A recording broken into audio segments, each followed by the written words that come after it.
भारत ने एक महत्वपूर्ण निर्णय में, जो इसके वायुसेना की भविष्य की संचालनात्मक क्षमताओं पर प्रभाव डाल सकता है, 84 सुपर सुखोई कॉन्फ़िगरेशन वाले SU-30 MKI विमानों में उन्नत AL-41F इंजनों को शामिल करने के लिए रूस के प्रस्ताव को ठुकरा दिया है। ये इंजन मौजूदा AL-31FP इंजनों की तुलना में बेहतर थ्रस्ट और लंबे समय तक बिना ओवरहॉल के चलने की क्षमता प्रदान करते हैं। यह प्रस्ताव भारतीय वायुसेना के लिए एक अपग्रेड पैकेज के हिस्से के रूप में दिया गया था। हिंदुस्तान एरोनॉटिक्स लिमिटेड के एक अधिकारी ने पुष्टि की कि L-31FP इंजनों के साथ बने रहने का निर्णय मुख्य रूप से वायुसेना द्वारा लिया गया। हालांकि AL-41F इंजन Su-30 MKI के साथ संगत हैं, जैसा कि रूसी वायुसेना के लगभग समान Su-30 SM विमानों में इन इंजनों के उपयोग से प्रमाणित हुआ है, लेकिन कई कारकों ने भारत को इस प्रस्ताव को अस्वीकार करने के लिए प्रेरित किया। HAL ने गैस टरबाइन अनुसंधान स्थापना के सहयोग से AL-30FP इंजनों के शुरुआती तकनीकी मुद्दों को हल करने में महत्वपूर्ण प्रगति की है।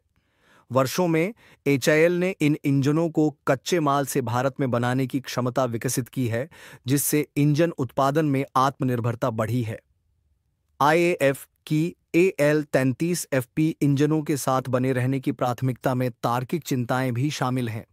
भले ही AL-41F इंजन कुछ हद तक AL-33FP के साथ सामान्यता साझा करते हैं, लेकिन उनकी मरम्मत और रखरखाव के लिए ग्राउंड क्रू को नए सिरे से प्रशिक्षित करना आवश्यक होता। इसके अतिरिक्त AL-41F की उच्च थ्रस्ट Su-30 MKI की उड़ान गतिकी को बदल सकती है, जिसके लिए पायलटों को फिर से प्रशिक्षित करने और संभावित रूप से नए प्रशिक्षण मॉड्यूल की आवश्यकता हो सकती है।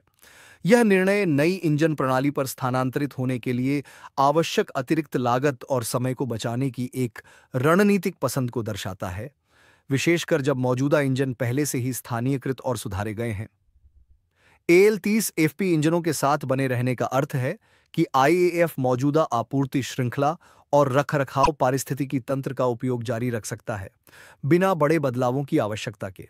हालांकि इस निर्णय का मतलब AL-41F के संभावित प्रदर्शन सुधार, जैसे उच्च थ्रस्ट और इंजन दीर्घायु को छोड़ देना भी है।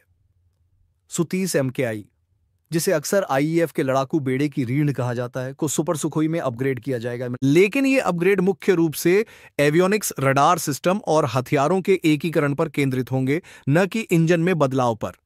यह दृष्टिकोण संचालनात्मक निरंतरता को प्राथमिकता देता है और मौजूदा बुनियादी ढांचे का लाभ उठाता है, हालांकि यह कुछ लोगों के अनुसार एक महत्वपूर्ण तकनीकी उन्नति को छोड़ देता है। इस एपिसोड को देखने के लिए धन्यवाद। अगर आपको हमारा कंटेंट पसंद आया तो लाइक बटन दबाना न भूलें। हमारे चैनल को सब्सक्राइब करें और नोटिफिकेशन बेल को ऑन करें, ताकि आपको दक्षिण एशिया की डिफेंस और सिक्योरिटी से जुड़ी हर खबर सबसे पहले मिले।